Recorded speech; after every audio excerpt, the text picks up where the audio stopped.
Mic check 1 2. I don't even know if I should say 1 2. 02. Mic check 02. That's the number of the week. Mic check 02. ITALKSPORTS. My name in the building. NJ, are you well? I'm fantastic. Thank you. My dude, are you well? Are you well? We good? Okay, fine. Just comment down there. I'm well, Mukundi, and then we'll give you a little, just if you're happy. But I'm glad y'all are well. I'm not okay. It's a very sad week, sad day. Where do I start? Where do I finish? Okay, let's start with 0-2. Mic check 0-2. Mic check 0-2. That's the Ravens. That's the Bengals. My two teams are both 0-2. What a way to start the season. Just give it up for them. Give it up. Damn it, man. Lamar Jackson is over here. Just, you know what? I don't know why they're not using Derrick Henry. I don't know why you're not running your running back. Ravens, what's happening? Your running back is just going all the way over there. It's not looking good one bit. The Bengals are also not looking good. Y'all, actually, I don't know how to feel about the Bengals. It was just one bad penalty that cost them the game. They were about to beat them. They were about to beat Patrick Mahomes and the Chiefs, and then it all just went left. One penalty at the end of the game, and that was it. 3-point game. Finished. But they outplayed the Chiefs in so many ways. Burrow outplayed Mahomes in so many ways. Well, not in so many ways, but he outplayed him at the end of the day. And I thought that was great. I thought that was cool. Still lost the game. 0-2. That's how I'm feeling. So I don't know if that's good. I definitely know it's terrible, but I don't know if it's good for me or bad for the Ravens. But I'll get into that later. Right now, I'm still a bit violent. Anthony Joshua got folded like a lawn chair a couple hours ago. Folded! Folded that boy. 5 rounds of just, ooh, this is bad. 5 rounds. Throughout the entire 5 rounds, at no point did I ever think Dubois was in trouble. What a cool name, Dubois. But at no point in time did I think the boy was in trouble. Anthony Joshua got his ass handed to him. That's the nicest way to put it. Yeah, they just said, here it is on a platter, simply for you. He got knocked out. Clean. If by now you haven't seen the picture of him trying to get up and he just can't outshare him. It looked bad, eh? It looked bad. I'm sorry, Anthony Joshua. You knocked out Francis Ngannou. You got Ngannou'd. You Ngannou, and then you got Ngannou'd. So it's fine. It's the way of the game. It's the way of the game. We fight. Shout out to Daniel Dubois. Is it Daniel Dubois? Yes. Yeah. Yes. Shout out to Daniel Dubois. He folded the boy. After all that trash talk, after that press conference where they almost had a kerfuffle and they had to separate them, talking about don't disrespect me. Well, that did not end well. But I don't talk much boxing. I just wanted to let you know that Anthony Joshua got folded months after folding Francis Ngannou, and there's just something very poetic about that. We move to the UFC. The UFC is very cool. Right now, I've gotten over the fact that I got my heart broken. Now, I remember the last time I said, by the time you watch this, the fight will have happened and we will know who the champions are. Well, we know who the champions are. Both titles exchanged hands last time. And I want to start with the co-main, which was Alexa Grasso, Valentina Shevchenko. You know what happened with that fight? Before that fight, I was just like, yeah, we're going to see this. Let's see what happens. Do you know what happened? Man, I should add a sleeping effect on this thing because it was a snooze fest. I was just the whole fight was, listen, I'm not one of those people that don't enjoy the ground game when it comes to MMA. I'm not one of those people that will say a fight that was on the ground was boring. Not one bit. However, this fight was boring. Simple. There's no other way to put it. I could have played a lullaby for you and you'd have rather listened to that than watch that fight. It was terrible, man. However, we came out the fight knowing who the better fighter was. Valentina Shevchenko did what she was supposed to do. I sat on this very chair and I said, you have to finish her. You have to finish Grasso to win the fight. She didn't finish her. She didn't. It was 5 rounds of just cuddles, But it was a great display of dominance from the former champion, now champion again. That's two-time UFC champion. Two of the hardest things to do in MMA, especially in the UFC, because it's so stacked with talent and it's stacked with so many great fighters. But the hardest thing to do in MMA is to win a title and defend it multiple times. Valentina Shevchenko did that. She defended her title 6 times, and all six title defenses were very, very dominant performances. And I said here once again, and I said, Valentina Shevchenko is dominant. She put so many women through the ringer. Now you can add Alexa Grasso on that list of women. Because the first fight, we saw what happened. The first fight, she lost by face crank. Fine. And then the second fight was a decision, which was a tie by decision, which I still didn't know that you could even tie in UFC. I still got Shevchenko winning that fight, but we're not here to talk about the past. We're here to talk about the present. And right now, in the present moment, she dominated the last fight. And I was kind of disappointed in Grasso. Not gonna lie. I was kind of disappointed because you had so much time to study this person. You knew what she was gonna do. You knew what not to do. You knew what to work on and what to improve as a fighter, especially given how she bulldogged you the last fight, and you still somehow, by the skin of your teeth, managed to come out as the champion. Shout out to you. A defense is a defense. However, it's dominance. You can't dispute that. At 36 years of age, Valentina Shevchenko came in there and handled her business. And I'm always the one saying it's a young man's game. I'm always the one saying I will usually pick the younger competitor over the older competitor. But at this point in time, for that fight, there was no way I was going to pick Grasso over Shevchenko. There was no way. However, I did say she was supposed to finish her. She didn't finish her. She still dominated the whole fight, and she won by unanimous decision. So your winner and new UFC women's flyweight champion, the dominant. I have to put a top 5 now, actually.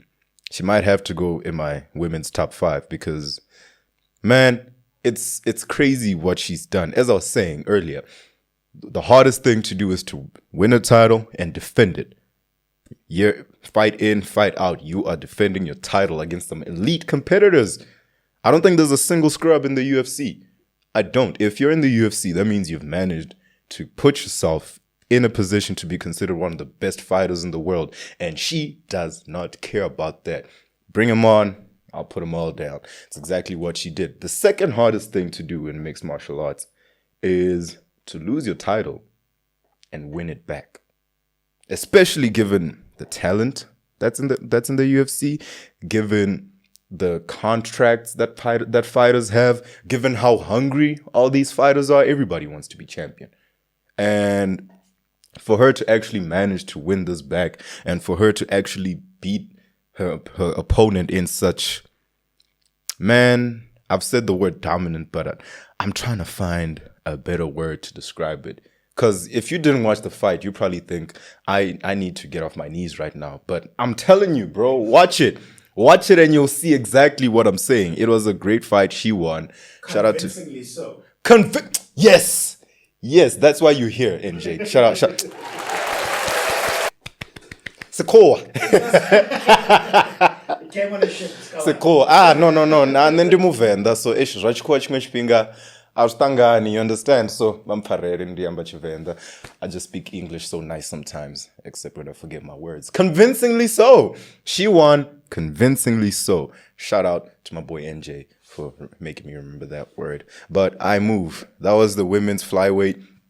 Let's get on to the main event. What do you want me to say, man? I got my heart broken. At least, you know what? It's fine. I got my heart broken. Sean O'Malley completely disappointed me. And I don't like the all the talk he's doing on social media now, talking about I'm still undefeated. You know, me and my team and my crew and everybody at Sugar Sports or whatever looked over the decision and actually realized that I won the last 3 rounds, so I should win. Guess what? You're not the champ. Guess what? You keep tweeting about having won the fight. Where's the belt right now? Who is the current champion of the bantamweight division? Because I Googled it this morning just to make sure I got my facts right, and it does not say Sugar Sean. It does not say Sugar Sean O'Malley. It says Merab Dvalishvili. That is who our champion is. So what is happening? But you know what? I'm more disappointed in Sean O'Malley than I am impressed with Merab Dvalishvili. Because Merab Dvalishvili did what he was going to do. I sat on this very chair once again and I said, Merab is going to keep going and going and going at Sean O'Malley. And what did he do? For 5 rounds straight, 25 minutes of Merab just going and going and going at O'Malley. He could not let him go. The single leg takedowns were very great. I don't know what was happening with O'Malley's takedown defense. In one fight, it is impeccable. And then in this fight, he is literally just a dummy, just saying, take me down, take me down. And Merab is not going to leave you alone. Merab is not going to leave you alone. He's going to he's going to attack you no matter what. He's a bulldog. He's a tank. I sat right here. He got one hell of an engine. And I am impressed by his cardio. At 33 years of age, I also don't know how long he has at the top. Well, he is at the top now, but I don't know how long he has at the top given his age and given the caliber of fighters that are in this division. Because the bantamweight, men's flyweight, and lightweight, welterweight, middleweight, those 5 divisions are stacked, bro. They got talent coming out the wazoo. But for now, Merab is the bantamweight champion. So we have to respect that. We have to know who the man is, and he's the man to beat, and you gotta beat him. And there's nobody that I see beating him if he did that to Sean O'Malley. Probably Umar Nurmagomedov, but we will see in the next fight. I think that's the only logical fight for the champion now. He has to go fight Umar Nurmagomedov. I don't want to see a Sean O'Malley rematch right now because, man, you should have seen it. He neutralized his striking. And I did say that Merab is going to find a way to neutralize Sean O'Malley's striking simply because of the volume of takedowns and his movement. He couldn't stop moving. The whole fight, he was just moving. And at some point, after the first 2 rounds, I was like, okay, fine. He's got to get tired now. He's got to sit down, take it easy, slow down the pace. Did that happen? No. He just kept going, man. What a tank on Merab Dvalishvili. He found a way to neutralize Sean O'Malley's striking. Sean O'Malley landed 46 significant strikes.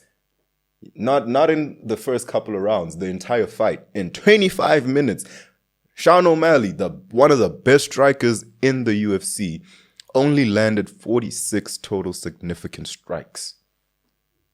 How does that even happen? Which one is this one? You're the champ. You gave Chito Vera the ass whooping of his life. You knocked out Aljamain Sterling, who is considered by many to be the greatest bantamweight of all time.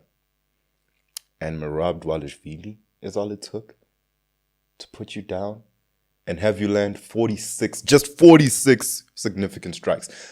That's bad for a 3-round fight. This dude had 5 rounds to do that.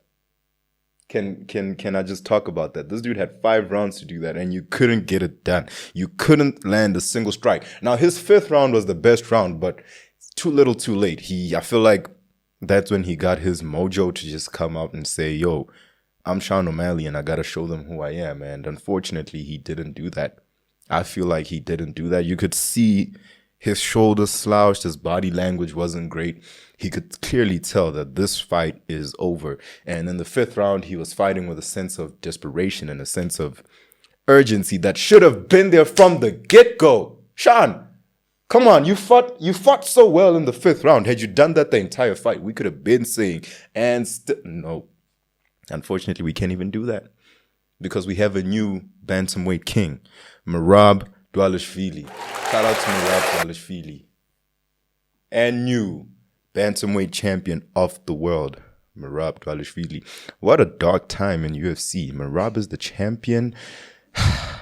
Bilal is champion. However, I will say, the Sphere itself was a great show. Shout out Dana White for that. Shout out to the UFC for a great show. We had Man, the visuals were unmatched. It was so beautiful, and they said they might not ever do another show at the Sphere. I think that's criminal given how great the first one went. Shout out UFC Noche. But given how this UFC Noche event went, why wouldn't you want to do another one? Dana White says it's too expensive, and also he still has a contract with MGM, so blah, blah, blah. But I'm pretty sure, hey man, everyone has a price. There's a price for anything. The fans want another Yoche show, and I speak for the fans. Yes, I had a little congregation with them before this, and we all agree. We need another UFC event at the Sphere. What a great show. So, that's it. Brian Ortega lost to Diego Lopez. I don't even want to talk about that because NJ said Brian Ortega was going to win, and he lost. So I blame you, by the way. I blame you. I blame you. You gave him your juju. You gave him that Chelsea juju. Oh, he just wants to know, baby. Oh, yeah? We back. We're back. Big blood Chelsea in the building. I still don't talk soccer, so. But Diego Lopez, he lost. He's not even a rank. Well, he was number 3 in the lightweight rankings. Oh, Diego Lopez won. Brian Ortega lost. Now he's number 3, replacing Diego Lopez, replacing Brian Ortega. What's happening with my words? Okay. Chelsea. I blame Chelsea once again. But we live now. Okay. So as I was saying, great card. Some of the fights were or the main events were the main and the co were Brian Ortega and Diego Lopez delivered. The fight before that delivered. I just can't get the dude's name because it's one of those. It's one of name. But it was a great fight, great card. All in all, I'll give the whole show a proper 8 out of 10 simply because the Sphere visuals are just so amazing as well. And we look forward to UFC 307, Pereira versus Khalil Roundtree. I will speak about it moving closer to the time. However, with the little time I have left, allow me to voice my frustrations with Lamar Jackson. This should be a weekly segment or something. We should just have a slot and have a little intro music. Again? And bro, Mr. Jackson again? Bro, I wish I had nice things to say even, but Lamar, what's happening? Ravens, what's happening? How about them Ravens? How about them Ravens? Losing games they have no business losing, I'll tell you. Because the first game against Mahomes was this close, literally this close. If Xavier Worthy's toe was not on the line just that much, we'd have been having a different story. But unfortunately, that's what happened. His toe was on the line by just that much, and there's nothing we can do. However, this game against the Raiders. Man, the Ravens defense did what they had to do. They made Devontae Adams look like a civilian out there. And Devontae Adams is one of the best, one of the best receivers in the game. And they made him look like a civilian. So shout out to them for that. Until we got to the fourth round, the fourth quarter.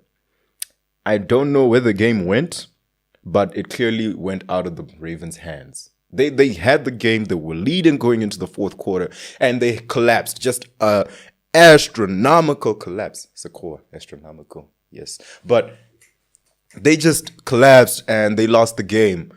And I'm really disappointed in myself for not finishing that game. I stopped watching that game at halftime. I'm going to be honest. I was like, man, this game is not doing it for me. Let me watch another game. Check the scores because I still keep the live scores going. Check the scores. Haibu.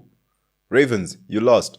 Then Bengals, they lose their game. But that one I'm not really mad at because it was the Chiefs. And also they were playing very well. They played very well up until the last possession. And man, shout out to the referees. I kind of see why people say Mahomes' greatest teammate is not Travis Kelce, but the referees. Anyway, I'm heartbroken, as usual.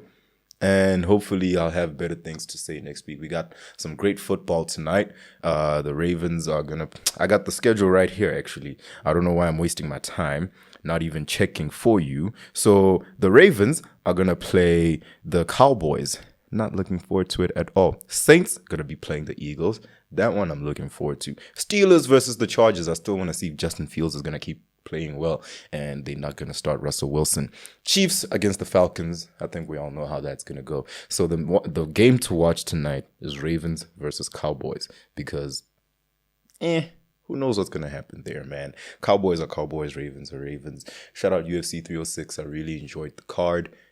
Valentina Shevchenko has retained her title still. I don't know if she's still going to be as dominant as she was, but I guess we'll find out going forward. Man, and your champion, Merab Dvalishvili. So shout out to him. Congratulations to the champ. And I will see you next time. This was my 5th episode, by the way. And yeah, I'm now part of the GOAT podcasters of all time because everybody stops at 4 for some reason. And I'm moving to 5. Let's celebrate episode 50 in a couple months. Because they got the Ravens blood in them. Goodbye. I talk sports. I'm Mukundi.